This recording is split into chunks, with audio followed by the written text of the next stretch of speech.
आपल्याकडे उपीट पोहे हा नाश्ता होतच असतो. आज रविवार आहे, जरा थोडासा वेळ आहे, घरातल्यांना भरपूर मिळत असतो.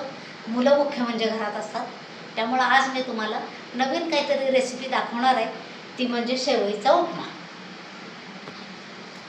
त्याचं हे साहित्य: बारीक चिरलेला टॅमॅटो, बारीक चिरलेला कांदा, ही शिमला मिरची, हा कढीपत्ता, हे कांदा लसूण तिखट, मीठ, साखर, जिरे, मोहरी, हळद आणि शेवई. हे पहा, मी आता हा तुम्हाला उपमा करायसाठी शेवई भाजून दाखवते. हे आता मी शेवया भाजून घेते.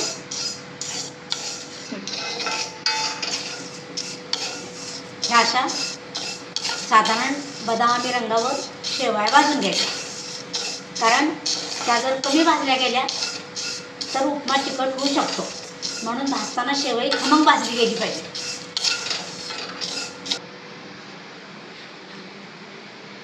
हे शेवयाच्या उसळीसाठी फोडणीला तेल घातलेलं आहे, ते गरम करायला ठेवलेलं आहे. ते जर गरम झालं नाही तर फोडणी चिकट होऊ शकते, म्हणून तेल गरम करत ठेवलेलं आहे. हे त्याच्यामध्ये मी मोहरी टाकली,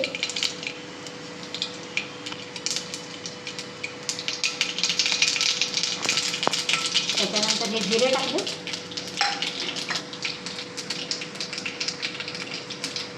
त्याच्यानंतर कढीपत्ता टाकला,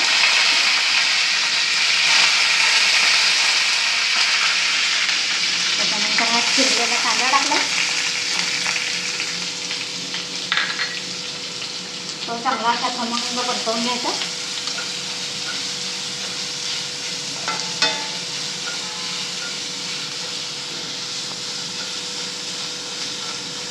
आता खमंग होईपर्यंत परतायचं. त्याच्यानंतर ही मी शिमला मिरची घातलेली आहे त्याच्यामध्ये.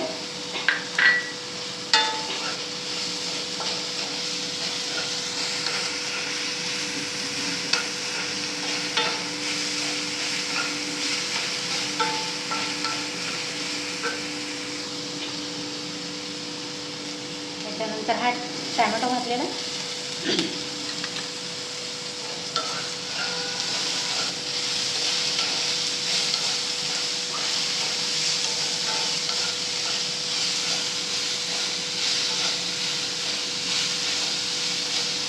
हे असं संपूर्ण परतवून घ्यायचं.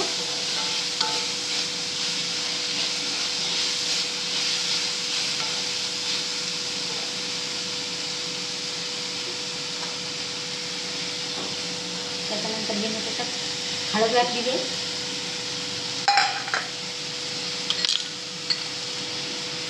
थोडासा चवीनुसार हिंग घातलेला आहे. आवडत असेल तर शेंगदाणे घातले तरी सुद्धा चालतात. कोणाला आवडतात, कोणाला नाही आवडत, पण घातले तरी चालतात.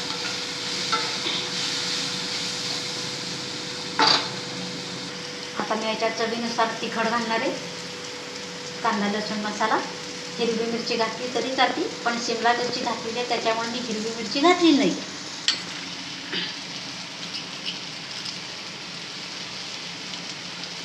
मीठ घातले चवीनुसार, थोडी साखर घातली,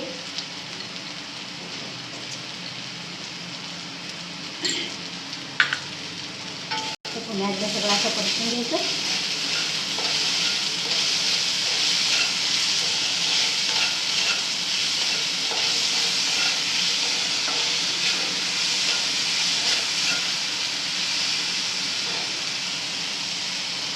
त्याच्यानंतर आता गरजेनुसार मी त्याला पाणी घालणार आहे.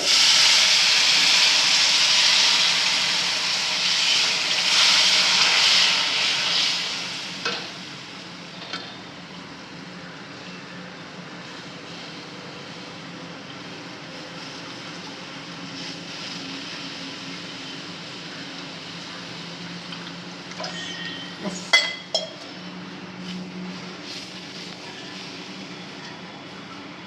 थोडंसं मीठ घालते.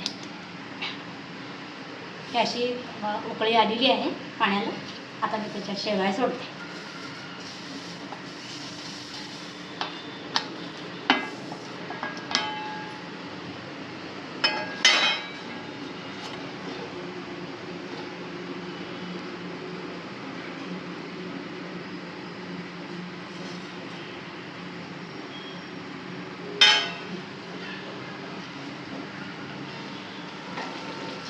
हे अशी शेवाळ्याची उसळ एक वाफ फक्त काढली की तयार होती. एक वाफेची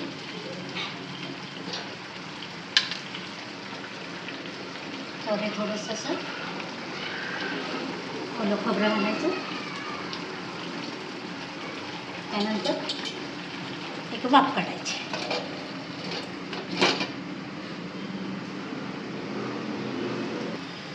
ही अशी आपली शेवाळ्याची उसळ तयार झालेली आहे. थोडीशी फक्त मंद आचेवर एक वाफ येणं याला गरजेचं आहे.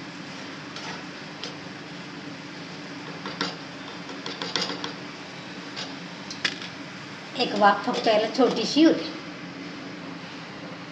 हे अशा पद्धतीनं आपला शेवाळ्याचा उपमा तयार झालेला आहे.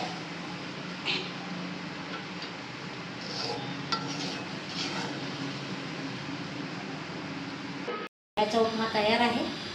कुटुंबासोबत सगळ्यांनी एन्जॉय करा. धन्यवाद.